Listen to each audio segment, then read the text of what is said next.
Last night, you probably spent close to 2 hours dreaming, and you don't remember almost any of it. Here's the strange part. Scientists have been studying sleep for over 100 years, and there's still no single agreed-upon answer for why your brain does this every single night. Some researchers think dreams are your brain deleting junk files. Others think they're a survival simulator. And one theory says dreams might be the closest thing to time travel your brain can do. By the end of this video, you'll understand the 3 leading scientific explanations for why we dream, and one of them might change how you think about your own mind tonight. For most of human history, dreams were treated as messages, from gods, from the future, from the subconscious trying to tell you something important. Freud famously believed every dream was a coded wish, usually one you were too ashamed to admit while awake. But here's the problem. Modern neuroscience has largely moved on from that idea, and yet we still don't have a replacement everyone agrees on. We now know dreaming is tied to a specific stage of sleep called REM, rapid eye movement, where your brain is almost as active as when you're awake, but your body is essentially paralyzed. So the real mystery isn't just, what do dreams mean? It's, why would evolution build something this complicated, this consistently, in every human being, for no reason at all? That's the question that's kept sleep labs busy for decades. Here's the good news. We don't have one answer, but we have 3 serious, evidence-backed theories, and together, they cover almost everything strange about dreaming. Let's go through each one. The first theory says dreaming is your brain sorting and storing memories. During the day, your brain takes in an overwhelming amount of information. At night, especially during REM sleep, it replays and reorganizes that information, deciding what gets moved into long-term memory and what gets discarded.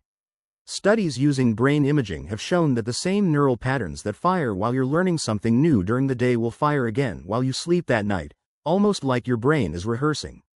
This is part of why students who sleep well after studying tend to retain information better than those who pull an all-nighter. Your brain needs that dream state to actually lock the information in. So in this theory, dreams aren't messages, they're a side effect of memory maintenance. The weird, illogical parts of dreams? That's just your brain mixing unrelated memories together while it files them away. The second theory is more dramatic. Dreams exist to prepare you for danger. This is called the threat simulation theory. The idea is that dreaming evolved as a kind of virtual reality training ground, a safe space for your brain to rehearse dangerous or threatening situations without any real-world risk. This would explain something almost everyone experiences: being chased, falling, or facing some kind of danger in a dream. Researchers have found that these threat-related dreams are remarkably common across cultures and age groups, which suggests it isn't random, it's built in. Children, whose environments are statistically more dangerous simply because they're still learning how the world works, tend to report a higher rate of threatening dreams than adults. In this theory, the strange, dangerous, anxiety-filled dream you had last week wasn't your brain being cruel to you. It was practicing for a threat that, evolutionarily speaking, it wants you ready for. The third theory focuses on something different entirely: emotional processing. Under this view, dreaming, especially REM sleep, helps you process difficult emotions from the day in a kind of safe mode, without the stress chemicals that would normally accompany those emotions while you're awake. Brain scans show that during REM sleep, activity increases in the amygdala, the brain's emotional center, while stress hormone levels stay relatively low. That's an unusual combination. Feeling the emotional weight of an experience, but without the usual physiological stress response. This might explain why, after a rough day, you often wake up feeling like you've slept on it and gained a little emotional distance. Your brain may have used the dream state to diffuse the intensity of what happened, without you consciously doing anything at all.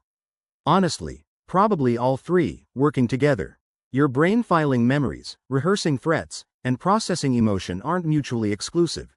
They might just be 3 descriptions of the same underlying process, viewed from different angles. What we do know for certain is this: dreaming isn't random noise. It's a consistent, universal feature of the human brain, and every leading theory agrees it's doing something important, even if we're still debating exactly what. Now here's something you can actually try tonight. Keep a notebook right next to your bed, and the moment you wake up, before you check your phone, before you get up, write down anything you remember from your dream, even a single image or feeling. Do this for a week. You'll likely notice patterns you never consciously registered before, recurring places, recurring emotions, even recurring threats. That's your own brain's theory, playing out in real time. If you try it, drop a comment with the strangest thing you noticed. I read every one, and I might feature some of the wildest patterns in a future video. And if this kind of explanation, simple, evidence-based, no fluff, is what you're here for, hit subscribe, because this is exactly the kind of question this channel exists to answer. But dreaming raises an even stranger question. If your brain can build entire worlds while you sleep, what happens if it never gets the chance to rest at all?